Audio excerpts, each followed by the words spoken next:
Well, anyway,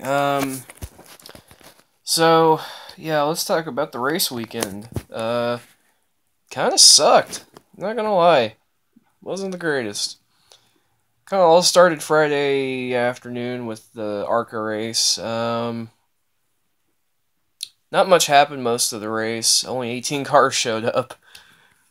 Eeh, that's not good for ARCA. So about like half the cars showed up basically. Compared to I think the year prior.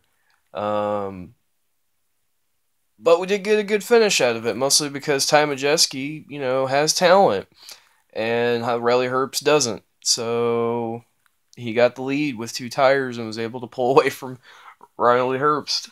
I was like, fuck yeah, man. So that was pretty sweet. And it's like Ty Majeski's trying to save his career, and it's like, yeah, it's awesome. He's won two races in a row at Charlotte and Pocono now, so it's pretty cool. Uh, and then we go to that was probably the best I think race at Pocono the whole weekend. And then we go to the Xfinity race, which I really don't remember much about. Uh, just nothing happened. Just Cole Custer just went out and was like, I'll be your Kevin Harvick for this race," and just killed everybody basically. Nobody could catch him. Nobody could do anything with him. So yeah, there was a decent finish because I think Reddick got in front of him on a restart on the last restart, and then Reddick, uh, I guess screwed up on his shifting or something in the third turn, and that got Cole Custer back by him for the win. So it was a decent finish. Just overall, the race was pretty forgettable. Really makes me wonder why we even go to Pocono for Xfinity. Like we should just go to like anywhere, anywhere, anywhere would be better. Like literally anywhere. Go to Talladega again. I don't care. Just somewhere. and then uh, and then the Cup race. Oh boy, that was just mostly it was just kind of intriguing for most of the race because there were so many different strategies going on. But at the end of the day, it led to fucking nothing because Kyle Busch just you know is Kyle Busch. He's gonna Kyle Busch and dominate, and win. So yay, I guess. So yeah, another pretty forgettable Pocono race. I was hoping it'd rain. Apparently there was rain in the area. Damn you, Vortex Theory. Fucking keeping the rain away.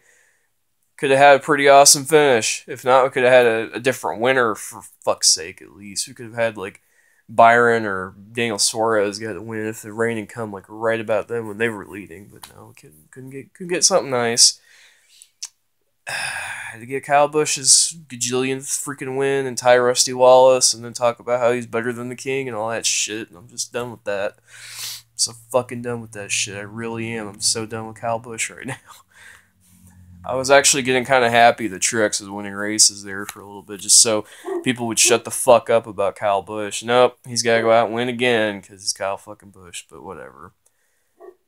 So that was the stock car racing weekend at Pocono.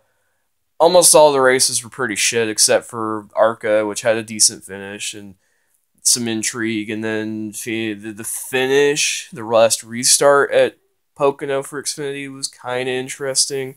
Oh yeah, there was in the Xfinity race, Brandon Jones. Fucking Brandon Jones sucks. I'm just gonna say it right now. He sucks. I don't know why the fuck he's in a Joe Gibbs Racing car full time for a championship when he's literally done dick all. And he goes out there, probably has a shot at winning. He's probably the best. He had the best car, I would think, because he was better than Jeffrey and I think even Bell. If at least he was second best to Bell. He goes out, fucking immediately like lap 5 or 6, spins his own ass out and wrecks his car. And the funny thing is that shut up, dog. The funny thing is that they were, the booth was talking about him and kissing his ass and talking about how great he was, especially Michael Waltrip, because Michael Waltrip apparently loves him and Ben Rhodes for some reason. It's another reason why I wish Mikey would go fuck off and they'd put Ricky Craven in there instead. But yeah, Brandon Jones is just fucking. I don't know why he even has a ride. Like, that should go to. You could give that ride to anybody and they'd fucking go winning it at this point. Like, I made a joke because he was running one of Kyle Busch's trucks a couple weeks ago at Charlotte, and he wasn't doing dick all in that truck. And I was like, literally, you could put one of the hauler drivers in that fucking 51 truck, and they could probably run better than what Jones has been doing. It's fucking ridiculous. Like, because that truck won 4 races in a row, with 5 races in a row, basically, with Kyle Busch. And as soon as Brandon Jones got in it, he didn't do fucking dick all in it. Barely got a top 10 at Dover, mostly because of fucking attrition, and he didn't do shit at Charlotte. So, yeah, he's totally talented, people. Yeah, let's give him top tier rides, even though we got, Ross Chastain and fucking a shit ton of other people. Fucking Timmy Hill probably could do better. Timmy Hill could probably win some races and some decent equipment. Yeah, he's got to putter around and fucking Carl Long shit. Nothing against Carl Long, I love that man, but they just don't have anywhere near the funding or the people or anything to give Timmy Hill anything decent. Like, Timmy Hill just has to survive. It's like, dude, man, if you give Timmy Hill a shot in a Cup car or an Xfinity car that wasn't garbage, he could probably win in it. He's been in garbage equipment his whole career, and he still won Rookie of the Year in the 1 year he got full-time with Rick Ware. So, yeah, anyway. I'm just so done with Brandon Jones. I wish he'd just go fuck off. I'm sick of him, and I'm sick of his fucking untalented ass ruining the Xfinity Series and just doing nothing. Actually, not really ruining it, because he's not doing shit in it. That's the problem. Anyway, that's enough of that rant. On to the IndyCar race. That sucked too, because it's Detroit, and the officiating for the whole weekend was just ridiculous. Because apparently if it rains even a little bit, IndyCar apparently loses their fucking minds, doesn't know what to do. I'm just so... Oof. I wish we wouldn't go to Detroit, honestly, especially after the Indy 500.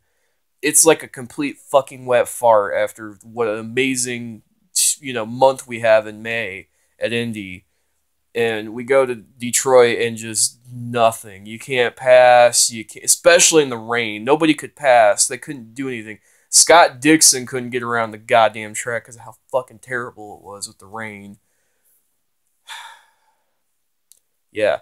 Yeah, I wish we would go to I wish we would honestly just get rid of that track, go to Michigan, and just run a 500-mile race there. That would be pretty awesome. Instead, we're going to fucking Detroit and barely puttering around there, and nobody can make a pass, nobody can do shit, so they have to use strategy. And then sometimes the strategy will backfire on them, or the IndyCar won't let them use the strategy to get to the front, so like what happened with Marco Andretti in the first race, which I don't understand that. That was ridiculous. Like, at least give the man some track position, because he fucking about wrecked his damn car.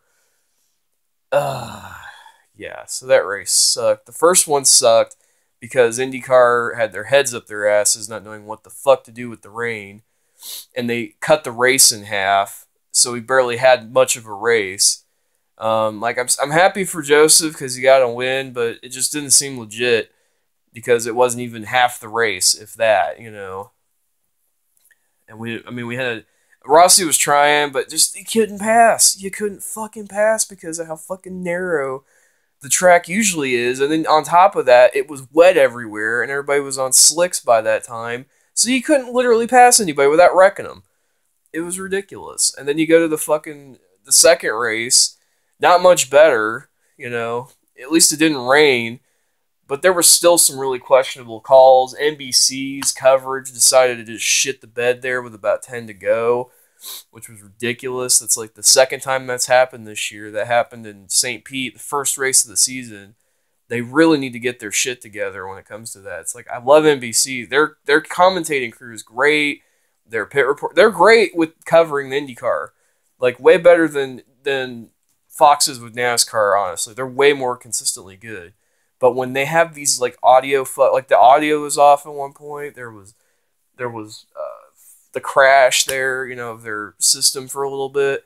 they've had that happen twice this year. They really need to get on their shit and stop having that shit happen during the races because that's ridiculous. It's like at least with Fox, they aren't allowing that shit to happen. You know, say what you want about their commentating crew. It's not perfect, but at least they're not having those stupid kind of things happen during their broadcast. They're at least getting the broadcast out. But anyway, yeah.